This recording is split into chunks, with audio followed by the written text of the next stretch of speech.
নমস্কার সম্মানীয় দর্শক মণ্ডলী, সম্মানীয় শিক্ষক শিক্ষিকাবৃন্দ। টেট ইস্যু ভারতবর্ষের শিক্ষকদের বড় সমস্যা। এই ইস্যু নিয়ে একটা গুরুত্বপূর্ণ প্রশ্ন যে কি হবে যদি শিক্ষকরা টেট পাস না করে।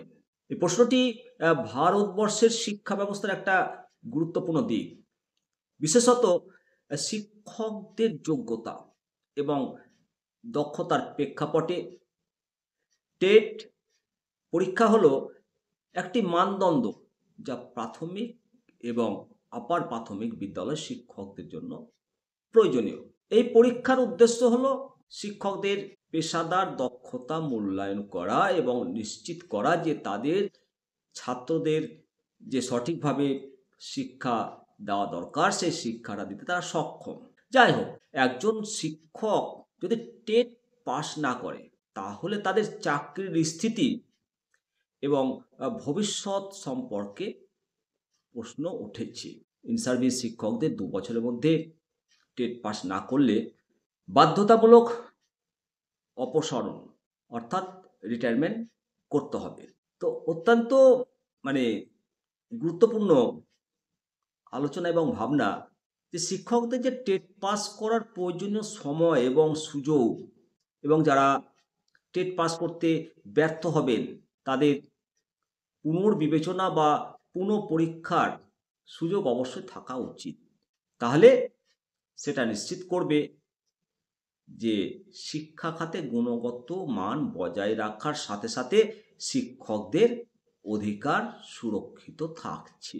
তো মূলত যদি আরটিই অ্যাক্ট 2009 এর যে অ্যামেন্ডমেন্ট, এই অ্যামেন্ডমেন্টের যে 23-এর ধারা, এই 23-এর ধারার অধীনে রাজ্যগুলোকে 5 বছরের জন্য ছাড় দিয়েছিল যে যারা টেট পাস নয় তাদেরকে 5 বছরের মধ্যে টেট পাস করতে হবে। কিন্তু টেট পাস না করলে কি হবে তাদের?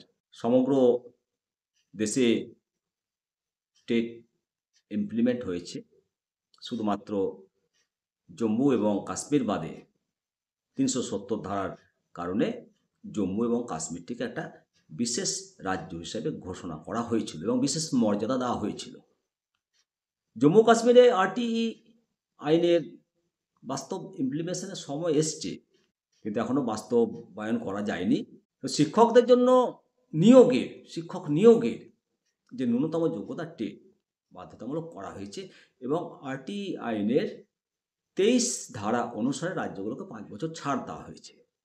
কিন্তু যারা টেট পাস করেনি তাদেরও নিয়োগ করা যেতে পারে এই ছাড়ের জন্য।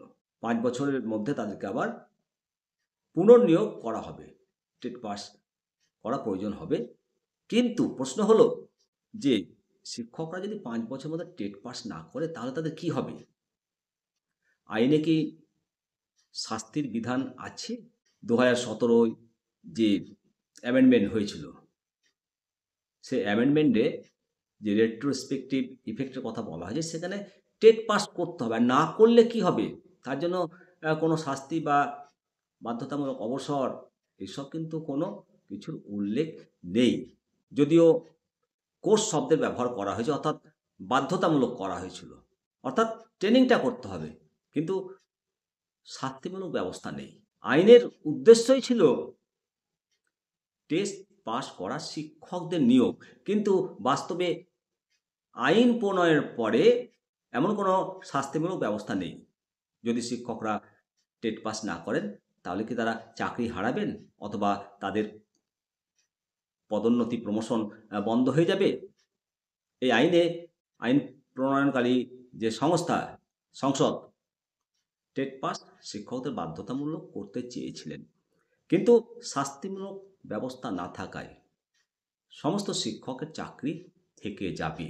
যদিও মাননীয় সুপ্রিম কোর্ট বলেছে যে 2 বছরের মধ্যে টেট পাস না করলে বাধ্যতামূলক অবসর।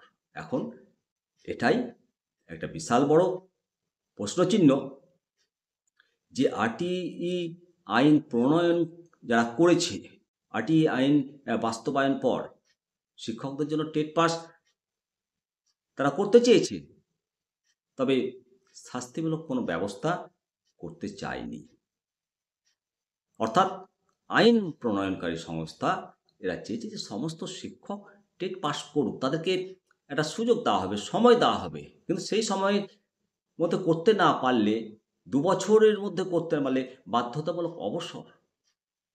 তেমন তো কোনো বিধান নেই। তাহলে কেন অবসরের প্রশ্ন আসছে? সবার চাকরি থাকবে। তবে যতটুকু জানলাম ততটুকুই বললাম। মাননীয় সুপ্রিম কোর্ট অবশ্যই রিভিউ পিটিশনে এই বিচার্যগুলো করবেন, কারণ জীবিকার অধিকার মৌলিক অধিকারের মধ্যেই তো পড়ে, আর সংসদ সেই অধিকারে কখনো হস্তক্ষেপ করবে না, হস্তক্ষেপ করতে পারে না। হয়তো এই মামলাটা যখন কোর্টে উঠেছিল তখন তার অপব্যাখ্যা হয়েছে বলেই এই ধরনের রায় আমাদেরকে পেতে হয়েছে। আশা করা যায় রিভিউ পিটিশনে হোক, ওপেন কোর্ট হিয়ারিংয়ে হোক, রিট পিটিশনে হোক, অ্যান্ডোমাস রিটে হোক, যে কোনোভাবেই শিক্ষকদের টেট ম্যান্ডেটরি যে রেট্রোস্পেক্টিভ ইফেক্ট, তার প্রভাবে বাধ্যতামূলক অবসর, নইলে মানে প্রমোশন, যারা হেডমাস্টার হয়ে গেছে তাদের ডিমোশন, সমস্ত কিছুর প্রভাব থেকে আমরা মুক্ত পাব।